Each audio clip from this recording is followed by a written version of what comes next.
मैं कल यहाँ अपने एक नाटक का मंचन करने जा रही हूँ और नाटक का नाम है एक लम्हा ज़िंदगी, अ लव स्टोरी 1938 टू 1979।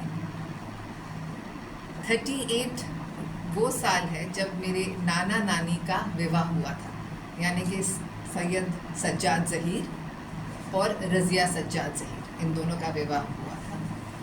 और 79 वो वर्ष है जिस साल मेरी नानी की मृत्यु हुई थी, 1979। मेरे नाना का इंतकाल उससे पहले हो गया था, 1973। वो एक कम्युनिस्ट पार्टी के एक सेमिनार के लिए रशिया गए हुए थे और वहीं पे उनकी डेथ हुई थी। अब क्या क्यों गए थे, कैसे यहाँ लाई गई बॉडी, वो सब बातें आप प्ले में देखेंगे। तो ये असल में उन दोनों की कहानी है, और क्योंकि उनका इतना नाता था इस धरती पर, मुझे लगता है इसलिए ये बहुत ख़ास हो जाता है मेरे लिए यहाँ पर परफॉर्म करना। और पूरी कहानी मेरी नानी के पॉइंट ऑफ व्यू से है और मैं इसमें अपनी नानी का किरदार कर रही हूँ। मैं एक लम्हा ज़िंदगी नाटक में रज़िया सज्जाद ज़हीर बनी और ये एक मोनोलॉग है, यानी कि इसमें केवल एक एक्टर जब परफॉर्म करता है उसे मोनोलॉग कहते हैं, और वो एक एक्टर मैं हूँ। आपने स्कूल में देखा होगा बचपन में इस तरह की मोनो एक्टिंग होती थी, जब एक ही एक्टर खड़े होकर सब पार्ट्स प्ले करता है, हर किरदार प्ले करता है। तो समझिए वैसा ही कुछ है आपके लिए। मुझे लगता है एक बहुत नया अनुभव रहेगा। जिन लोगों ने रंगमंच देखा भी है उनके लिए भी एक बहुत नया, मुझे लगता है, अनुभव रहेगा कि वो एक मोनोलॉग एक्सपीरियंस करेंगे, और एक ऐसा मोनोलॉग जिसका यूपी से बहुत गाढ़ा रिश्ता है और इस धरती से एक अटूट बंधन है। कितनी देर का ये नाटक रहेगा और कितने लोग इसमें मंचन करेंगे? 1.5 घंटे का नाटक है, और मैंने अभी आपसे कहा ये मोनोलॉग है, इसमें केवल मैं स्टेज पर। ये जो स्टोरी है ये आपको किसने सुनाई? क्योंकि आप बता रही हैं ट्रू स्टोरी पे। जी, ये मेरे नाना नानी की कहानी है, उनकी अपनी ज़िंदगी की। तो मैंने मेरी मम्मा से सुना है, मैंने अपनी मासियों से सुना है, और कितने लोग जो उन्हें जानते हैं उनसे सुना है। और वो ऐसी शख्सियत हैं जिनके बारे में अगर आप आज भी गूगल करें, उनका बहुत बड़ा हाथ था प्रोग्रेसिव राइटर्स मूवमेंट में। प्रगतिशील लेखन संघ जो हमारा पूरे देश का था, जिसके पहले प्रेसिडेंट मुंशी प्रेमचंद बने थे, उसका पूरा जो शुरू हुआ था उसमें उनका बहुत बड़ा हाथ था।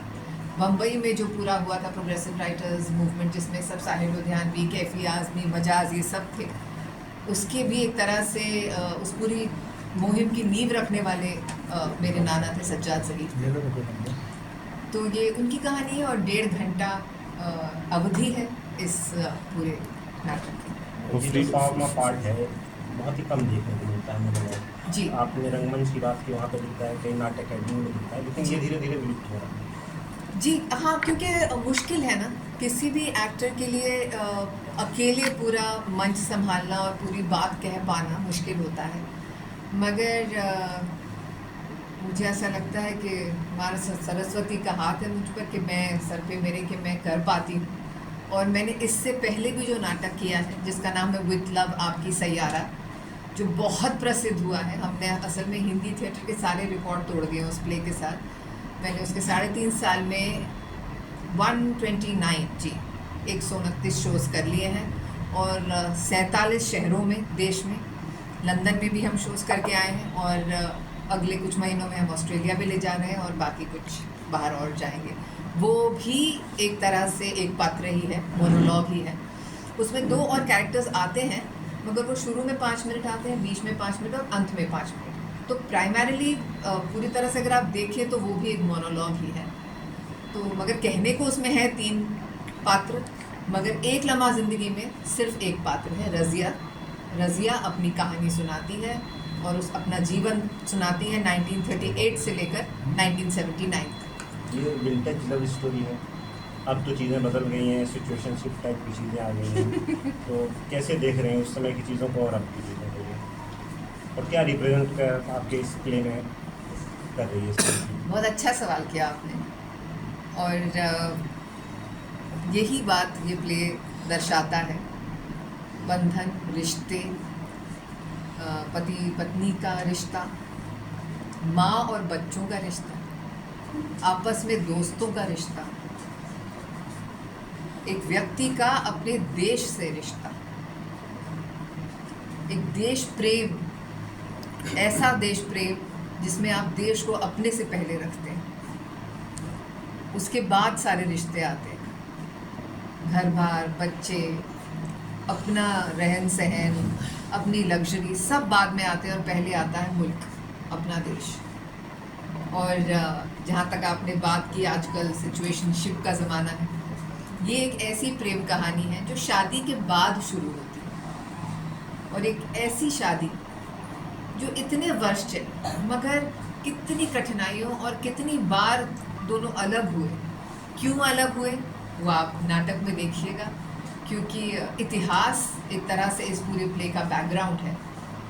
क्योंकि 1938 से 79 तक की कहानी है, तो उस वक्त जो हमारा भारत आज़ाद हो रहा था वो वाला पीरियड है, और उसके एकदम बाद वाला, उससे एकदम पहले वाला। तो वो वैल्यूज़, वो बातें, वो लोग और उनके लिए रिश्ते और उनके लिए ममता और उनके लिए देश क्या मायने रखता था। और एक ऐसी महिला जिसने 1941 में एमए किया इलाहाबाद यूनिवर्सिटी से, और किसके सहारे से, किसने उसको प्रोत्साहित किया कि जाओ तुम एमए की पढ़ाई करो? उनके अपने शौहर, उनके अपने ससुर, कि तुम्हें पढ़ना चाहिए। और आगे जाकर वो टीचर बनी। लखनऊ करामत हुसैन गर्ल्स कॉलेज में वो प्रोफेसर थी, सालों साल उन्होंने पढ़ाया, ट्यूशन्स दी। जो लखनऊ का कॉफ़ी हाउस है, मतलब वो ऐसी सब जगहें हैं जहाँ आज भी अगर आप जाएं और उनका नाम लें तो लोग ऐसे हो जाते हैं कि अरे कितने किस्से, कितनी कहानियाँ। क्योंकि ये वो लोग हैं जिन्होंने असल में लखनऊ के कल्चर को, लखनऊ के ज़बान को, लखनऊ के हेरिटेज को जिन्होंने बनाया एक तरह से, जो उसकी नींव, जो फाउंडेशन कहते हैं। आप वैल्यूज़ की बात कर रही हैं, जी। वेब सीरीज़ जो आ रही हैं उसमें वल्गैरिटी विजुअली या ऑडियो से, आप डायरेक्टर भी हैं, तो जी। कैसे इसको आप देख रहे हैं? क्या किस तरफ जा रहा सिनेमा या आपका प्ले वगैरह? मुझे ऐसा लगता है कि हर एक जो मीडिया में चीज़ बन रही है, हर एक चीज़ के लिए ऑडियंस है। अगर इस तरह की चीज़ें बन रही हैं क्योंकि शायद एक सर्टन सेक्शन है सोसाइटी का जो देख रहा है, मगर एक बहुत बड़ा सेक्शन है जो नहीं भी देख रहा है, और ऐसा कंटेंट भी बन रहा है जो वैसा नहीं है जो बातें आप कह रहे हैं, तो वो तो हमारी पर्सनल चॉइस हो जाती है ना। अगर हम वो चीज़ें कम देखेंगे तो वो कम बनेंगी। तो जितना हम अच्छी चीज़ों को देखेंगे और उनको प्रमोट करेंगे, या ऐसे कंटेंट को एक तरह से हिट का दर्जा देंगे कि भाई ये अच्छा है, तभी तो जो ठीक नहीं हो रहा है सोसाइटी में वो कम होगा। नहीं तो वही पुराना सवाल है ना कि जो हम देखना चाहते हैं वही आ रहा है, जो आ रहा है या हम उसको देखने के लिए मजबूर हैं। Media the reflection of society, और सोसाइटी तो अब तक तो उसका जवाब मिला नहीं है, तो मैं कहाँ से दूँगी। आप डायरेक्टर भी हैं तो जी, मैं डायरेक्टर हूँ, और मैं अपनी तरफ से इतना ही कह सकती हूँ कि मैं जो काम करती हूँ और मैं जिस काम से एसोसिएट होती हूँ, इसलिए अगर आप देखेंगे तो मेरे लिए बड़ा मुश्किल हो जाता है काम चुनना। क्योंकि मैं, कोई मुझे शायद अपनी ज़बान में कंजर्वेटिव कहे, या कोई मुझे कहे कि बहुत चूज़ी है, या कोई मुझे कहे कि अपने आप को पता नहीं क्या समझती है, मगर मैं ऐसी हूँ। और मैं मेरे मुझे ऐसा लगता है कि मेरे साथ ऐसे नाम जुड़े हैं, और मैं ऐसे ख़ानदान परिवार से आ रही हूँ। चाहे मैं आज अपने माता पिता की बात करूँ, या मैं जिस धरती में बैठी हूँ मैं अपने नाना परनाना की बात करूँ, मैं ऐसे ख़ानदान से जुड़ी हूँ कि मेरे लिए बहुत ज़रूरी है कि मैं अपना नाम, अपना काम और अपने पूर्वजों का, अपने पेरेंट्स की इज़्ज़त का ख्याल रखूँ। और इसलिए दुख होता है, मगर मुझे बहुत सारे काम को मना करना पड़ता है, बहुत।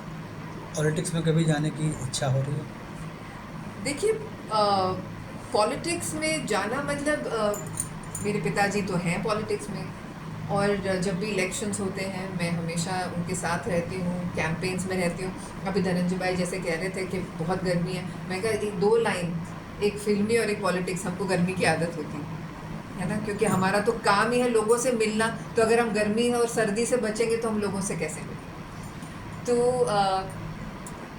उस तरह से कि मैं पॉलिटिक्स में आऊँगी कि नहीं आऊँगी और कब आऊँगी, मैंने कभी उस तरह से विचार नहीं किया है। मैं हमेशा एक तरह से कैसे कहूँ, बैकग्राउंड वर्कर रही हूँ। मैंने हमेशा कैंपेन्स की हैं, मैंने हमेशा जहाँ पापा नहीं पहुँच पा रहे हैं वहाँ गई हूँ, जहाँ महिलाओं का अगर कोई संगठन है और जाने की ज़रूरत है मैं वहाँ पहुँची हूँ, चाहे वो पापा का लखनऊ का इलेक्शन हो या आगरा हो या फतेहपुर सीकरी हो या फिरोज़ाबाद हो या गाज़ियाबाद हो, आई हैव बीन एवरीवेयर।